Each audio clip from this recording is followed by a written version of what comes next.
Entrevista de narradores del misterio.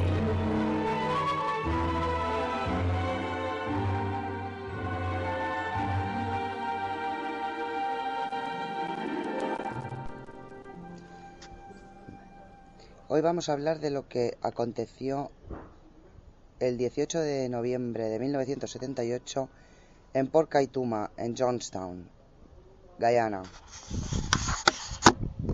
Hola, Lincoln. Buenas. Ante todo, dinos, cuéntanos cosas de ti. Muy buenas a todos. Mi nombre es Lincoln. Nací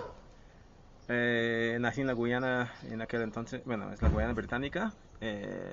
Y en 1972 hemos trasladado a mi familia, mis padres se mudaron desde la capital de Georgetown a Maburuma, que es en el distrito noroeste de la Guyana.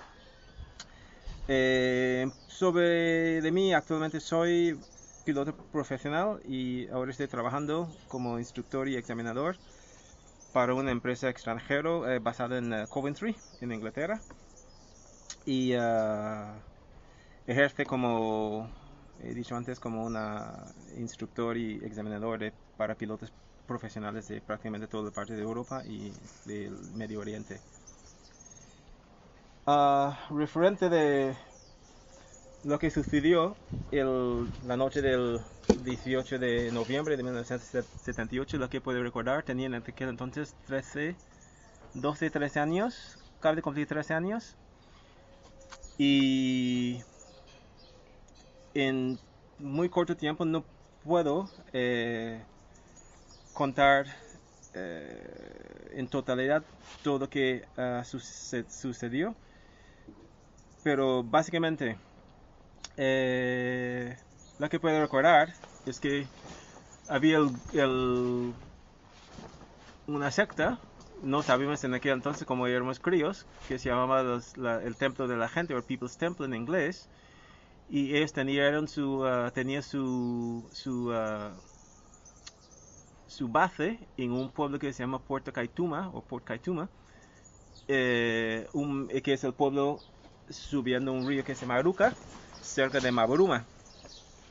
Entonces, ¿a qué distancia está más o menos de Maburuma?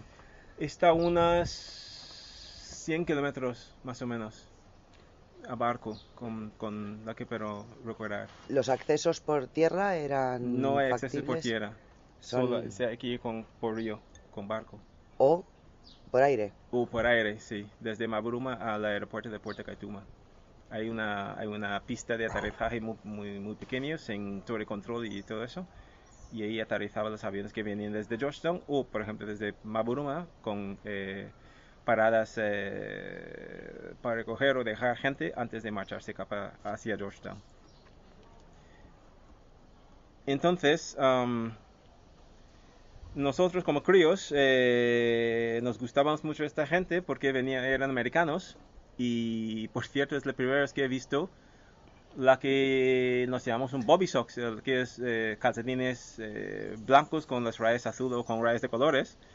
Y es la vez primera que he visto uno de ellos, porque tenía un grupo de bailadores que se llaman los Soul Steppers, y hacían la primera vez que he visto el breakdance. No sabía qué era en aquel entonces, nos parecía bastante gracioso, pero ahora sé que era el breakdance. Entonces cada martes venía en la puerta de mi pueblo, que se llama el puerto de Humaca, en el río Aruca, vinieron cada martes para vender sus cosas en el mercadillo. Entonces, con el mercadillo que vendía las cosas típicas de pescado o frutas, etcétera, pues tenían frisbees y tenían cosas de Estados Unidos, los bobby socks, por ejemplo, y cosas de estas. Y también tenía un señor que se llama, nos conocemos como Chuck, que él hacía unas dulces de leche muy buenas con cacahuetes, y eran geniales. Entonces, claro, si esperamos cada martes que vienen los de Johnstown, porque ostras, vendrá el tío con los dulces de leche. Entonces también hacemos amigos de algunos otros de ellos, uno que se llama Patty y Ravina, que sí puede recordar, y eso nos trataba muy bien. Algunas veces cuando, como Maburum es un pueblo muy pequeño, no hay mucho que hacer y a veces en algún momento, por ejemplo, días de, de fiestas de eso, vinieron desde Port Kaituma la gente de Johnstown para hacer conciertos y tenía un grupo de músicos muy bueno y tocaba y eran geniales. Y algunas veces cuando vinieron, pues como se quedaban en las casas de los del pueblo, quedaban en nuestra casa también. Algunos miembros del grupo de eso, de los músicos y bueno, de los de Johnstown. Volviendo a la noche fatídica del 1978, yo puedo recordar que me contó mi padre de que no puedo bajar al puerto y que no puedo hablar con la gente de Johnstown porque algo está pasando y que él está muy preocupado porque mi hermano pequeño en aquel entonces estaba precisamente en Port Kaituma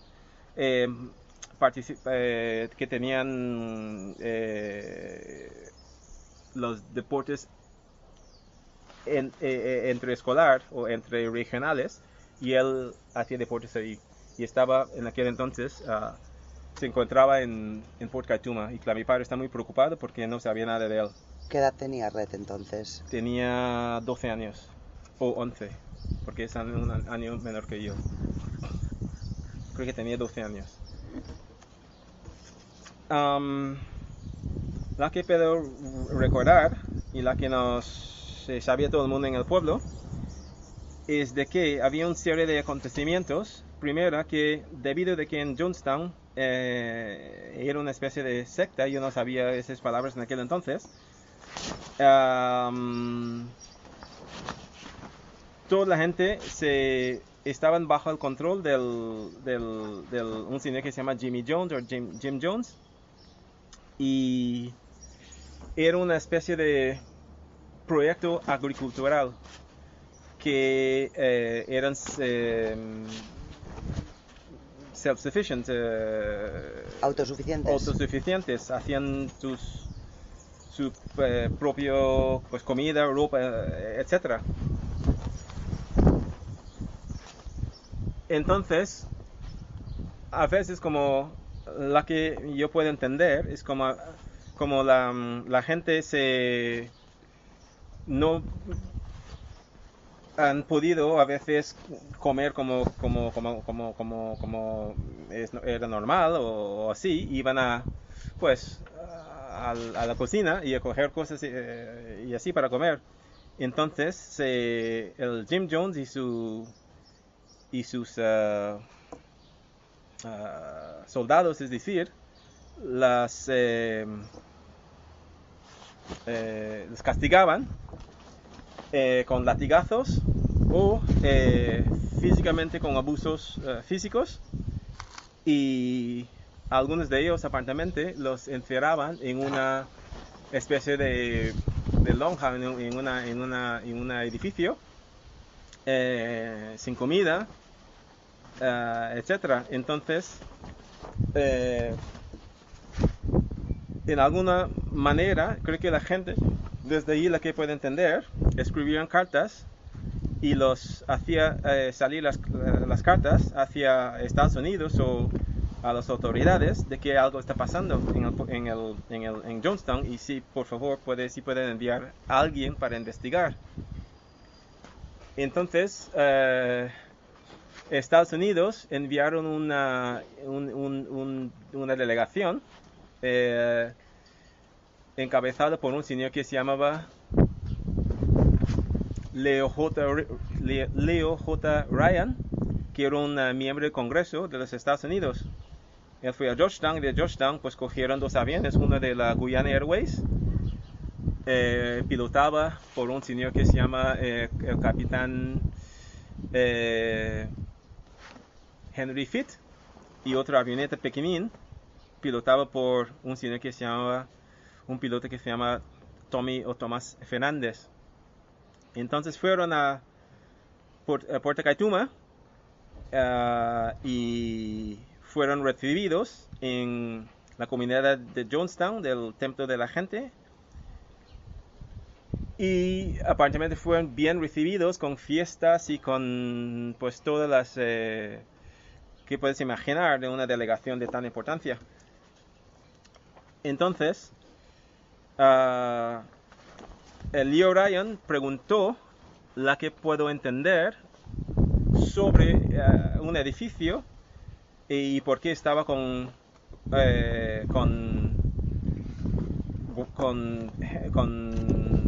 guardias armados en la puerta de entrada, y él preguntó qué estaba ahí adentro, y aparentemente le dijeron que pues era que él no puede entrar ahí, o era pues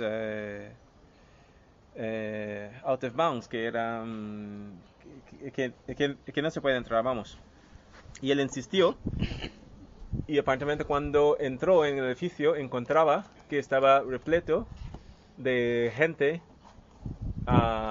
moribunda, muy delgados, hambrientes, y eso. Y claro, él en aquel entonces cree que concluyó, la que puede entender, la visita, y dijo que pues vale, él ha visto lo que tenía que ver, y que iba a volver al aeropuerto para marcharse de Puerto Kaituma para Georgetown. Perdona, un inciso. Todos los que estaban en esta colonia, por llamarlo de alguna manera, eran todos estadounidenses. ¿Había europeos? ¿Había gente local de Guyana? Sí, principalmente lo que sabía que eran todos americanos. El Jim Jones era de California, y creo que de San Francisco. Y sí, toda la gente era de Estados Unidos, y algunos eran gente local, pues que entraban porque como pues les daban comida, un sitio para vivir, etcétera, pues era una cosa pues muy atractivo para alguna gente que no tiene trabajo, por ejemplo. Entonces sí, primordialmente era gente de Estados Unidos, americanos, pero también había alguna gente local. Yo sé que también, yo no sabía en aquel entonces, pero cuando yo he creído una granja de mi abuelo, y teníamos nosotros un señor, un chico que se llama Johnny Hill, y él cuidaba a nosotros cuando mi abuelo no estaba, y él fue también a la secta, él apuntó a la secta esta, y sé que fue encontrado escondido en un barril, en un bidón estos de combustible, y que le fusilaron con la ametralló, así. Entonces, sí, el Lee O'Ryan cogió su delegación y se marchó de nuevo desde Puerto Kaituma a la pista de Puerto Kaituma para coger los aviones para volver a Georgetown. Y entonces pasó lo siguiente, cuando ellos llegaron al aeropuerto, a la pista, lo siguieron de cerca, o estaban detrás de ellos un tractor llevando un remolque, y el remolque pues estaba cubierto con una lona. Entonces cuando llegaron a la pista, este tractor se paró a una distancia como prudente desde los aviones, y Jim Jones, Lee O'Ryan, y su delegación empezó a embarcarse en los aviones, y de repente el tractor se acercó y se destapó la lona, y se salieron gente armado, y empezaron a disparar a todos. Y esto fue capturado por el cámara que está aquí en aquel entonces, con la delegación americana. Había un cámara que aunque estaba herida, le dispararon, él seguía filmando, grabando todo lo que está sucediendo. El avión grande de la Guyana Airways, que era un bimotor, que estaba volado por el comandante Henry Fitt, los impactos de armas de fuego alcanzaron los motores y los neumáticos. Entonces el avión se quedaba inutilizable para despegar. No obstante, en el avión de Tommy Fernandes, una avioneta más pequeño, estaba alguna de la delegación, y aunque uno de las balas alcanzó un neumático, él logró despegar desde Port Kaituma con la gente que tenía dentro, aunque uno de ellos estaba herido mortalmente. Después de esto, el Jim Jones sabía que si podemos llamarlo así, su secreto ha sido destapado. Entonces, ellos tenían una especie de simulacro que se llamaba el simulacro de la noche blanca, the simulation of the white night, que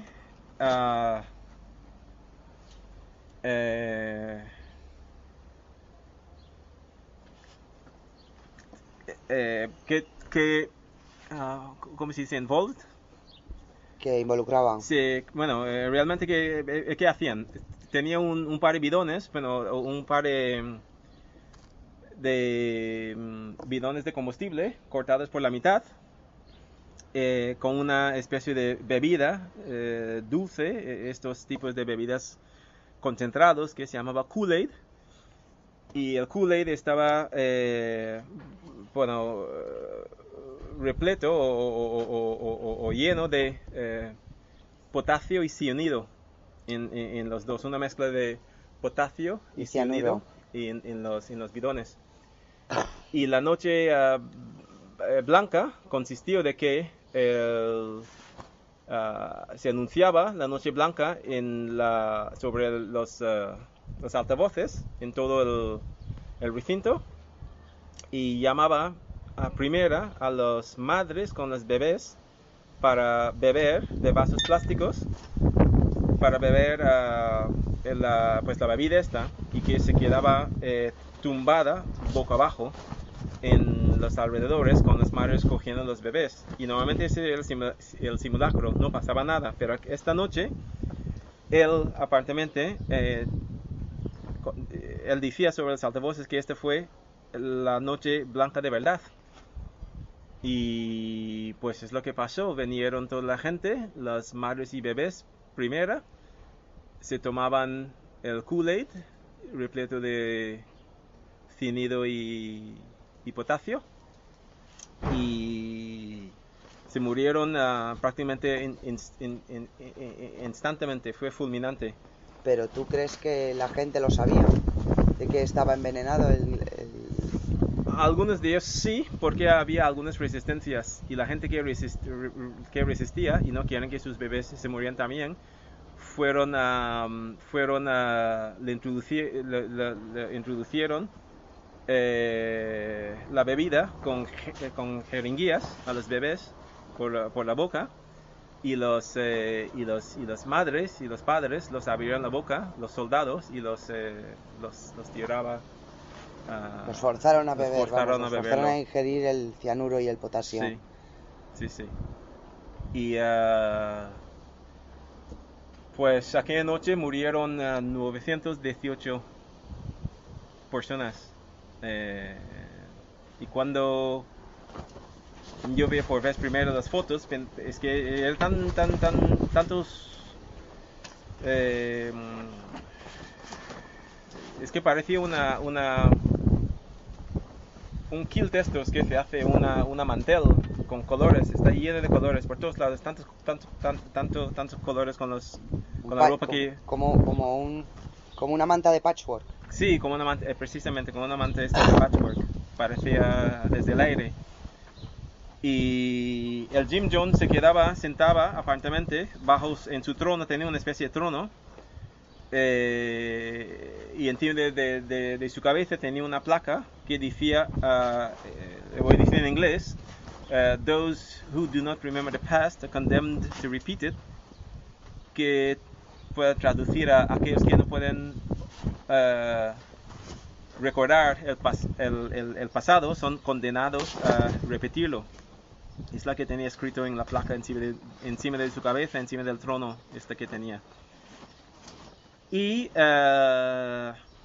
aparentemente se suicidó, pero también nos han dicho, nadie sabe exactamente qué pasó ahí, de que uno de sus soldados le disparó en la cabeza. Realmente, aparentemente fue encontrado, no puedo corroborar esto, pero que fue encontrado con la cara desfigurado. Entonces, pues sí, no sabía si era él o no, porque no tenía el rostro fue desfigurado completamente por el impacto de bala. Ya cabría una posibilidad de que utilizara a otra persona con su ropa y que él desapareciera simplemente. Es la que se rumoreaba en el pueblo, de que esta gente no está muerta, no está tan tonto para eso, que se montó todo este tema y que se ha fugado con la pasta de la gente y eso. Entonces hay una cosa muy curiosa que nos quedó nosotros como críos bastante tocados, porque el templo de la gente la gente de Jonestown, tenía en la capital de Georgetown un sede como representantes en el capital. Entonces el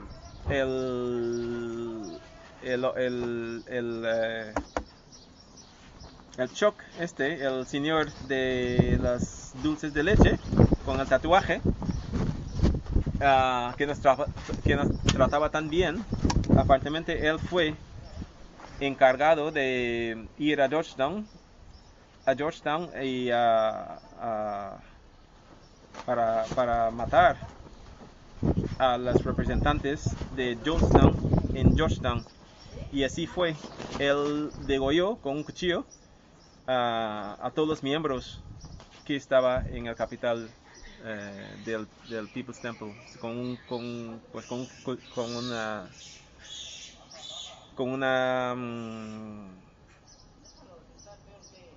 ¿cómo se llama? Con una especie de machete, que él llevaba siempre una especie de machete, llevaba se llama en inglés Bowie knife,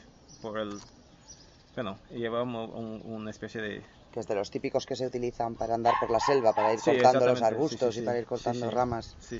Pero era un coche enorme, una especie para cazar y tal. Entonces él degolló a la gente en Georgetown y no sé qué pasó con él. Y otra cosa curiosa, una vez más tarde, meses después, yo estuve en el cine no me acuerdo con quién, era un crío aún, y juró que he visto dos de las personas de la Jonestown que quedaban en nuestra casa, que estaban en el cine. Estaban dos chicas, una era negra con un afro grande y otra era rubia. Y yo sé que eran esta gente que estaba en mi casa y pensaba que estaban muertos, pero ellos se viste en el cine. Era una curiosidad. Después de todo eso fue también en el pueblo bastante movida, porque empieza a venir helicópteros de Estados Unidos, estos verdes enormes, pero muchísimos. Y claro, tomaba toda la pista de aterrizaje de nuestro pueblo, que no podemos entrar nadie, y ahí montaban una especie de operación de repatriación de las víctimas de Jonestown, y así fue. ¿Pero hubieron supervivientes? Yo no sé, yo puedo decir creo que con 100% de certeza, de que yo he visto en el cine, después, dos de las chicas que yo sé Que quedaban, vivían, que pero- vivían eran de Johnstown, y esta después, esta era después, y estaban tranquilamente en el cine. Y no puede ser de que estuvieran en aquel momento en Georgetown por motivos que fuera. Pero yo creo que era un acontecimiento, y era porque sigue siendo hasta ahora el masacre en masa más grande jamás en el mundo. Entonces yo no creo que tendría la tranquilidad de irse al cine en tan corto plazo después. Bueno, No lo sé, ¿eh? la mente humana es increíble. Sí, sí, pero yo era un crío, entonces a mí no me cuadraba y pensaba que estaban ahí muertos. Yo sé que nuestro cuidador sí estaba muerto ahí, el Johnny Hill. Le fusilaron con le ametrallaron Pero cuando estaba escondido. hubo mucha gente fusilada. Muchísima gente así de fusilada. Las que no querían tomar la bebida ni forzada en tal, las pegaba un tiro. Sí, les pegaba un tiro. Ya, ¿tenéis datos vosotros cuánta gente podría ser? ¿Qué? Que fueron asesinados a sangre fría por arma de fuego. No lo sé. No, yo era un crío, pero no lo sé. Sé que en total las que salieron en las noticias en aquel entonces en Georgetown, en mi pueblo también, que eran más de 900 personas que han sido muertas, pero bueno. no sé cuántos han sido fusilados o no. Pero había muchísima gente. Y mi hermano en aquel entonces, el día de los disparos, él estaba en la pista practicando con un amigo que se llamaba, bueno, no tenía importancia, pero se llama Ainsley December. Y mi hermano y él estaban practicando sus deportes en la pista cuando empezaron a disparar a los aviones. Y ellos salían pitando por la selva. Y siempre nos reíamos porque no tenía ni un rasguño ni nada. Y la selva que él está, pues mira, tan compacta y no tenía ni un rasguño, vamos. Supongo que con miedo que tenía encima.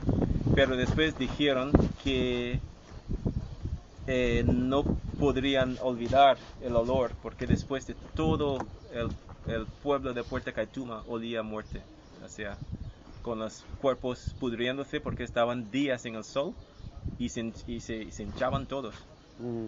Y con el olor a muerte, porque claro, tenía que traer las bolsas de llevar los cadáveres y estas cosas.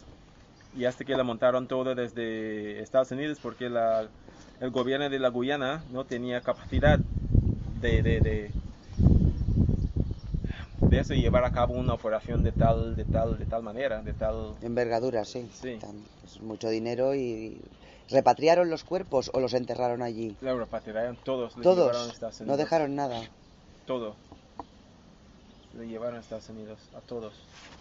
Venía un avión grande que se llama C-5 Galaxy a la Georgetown, que rompió la pista, por cierto, porque no estaba diseñada por eso.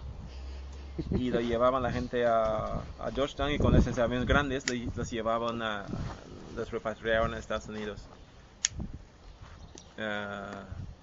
Y ahora, hoy en día, Georgetown está ahí todavía. Con la selva se ha retomado el recinto, pero aparentemente están pensando en abrirlo como una especie de visita turística en plan Mauthausen o en plan Auschwitz, para que la gente pueda recordar qué ha pasado ahí, que mucha gente no sabe de qué realmente qué ha pasado ahí. Sí, porque la gente cree que fueron a morir todos voluntariamente.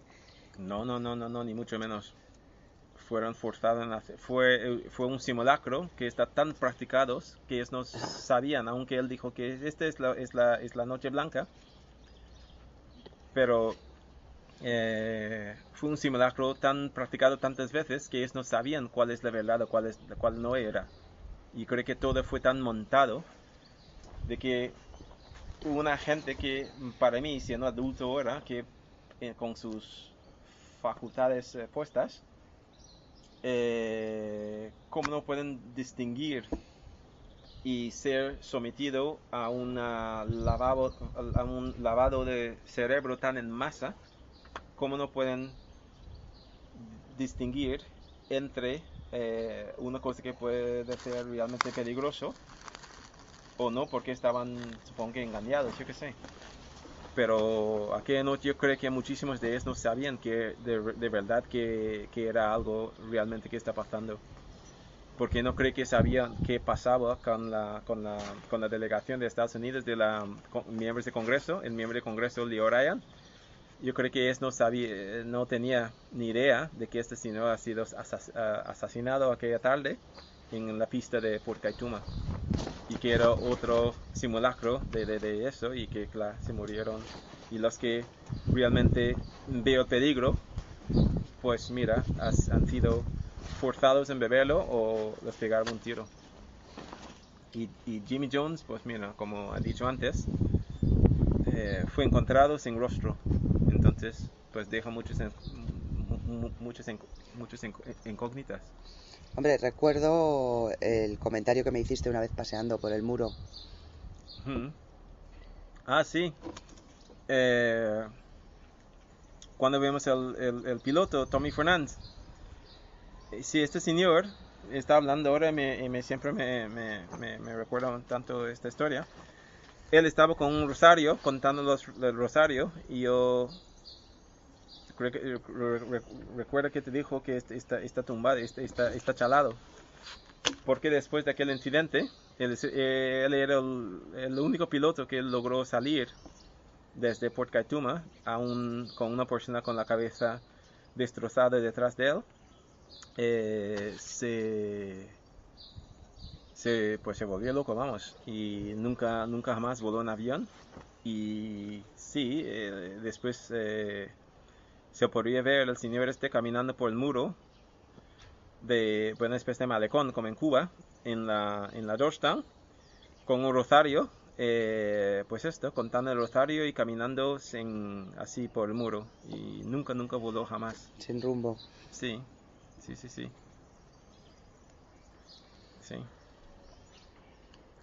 ¿Cómo crees que afectó esto a vuestra vida? Uy, a mí personalmente, no sé, yo no entendía, como siendo un crío, cómo puedo pasar todo eso. Y es más, gente que yo conocía, comía con algunos de ellos, venían a nuestra casa, se quedaba con nosotros. Entonces es una cosa que yo creo que a mí siempre le llevará, es que le voy a llevar a la tumba, porque lo recuerdo como tan vívidamente como si fuese ayer. Es que lo recuerdo con tan claridad, y esto no me lo quita nunca, no hay manera de quitármelo, porque era una cosa muy fuerte que pasó ahí. Sí. Bueno, pues gracias por contármelo otra vez. Yo sé que no te gusta mucho hablar de ello, no te gusta recordarlo, y por eso pues lo valoro y te lo agradezco. De nada, Silvia, muchísimas gracias. Una entrevista de Silvia Rossi para losnarradoresdelmisterio.net.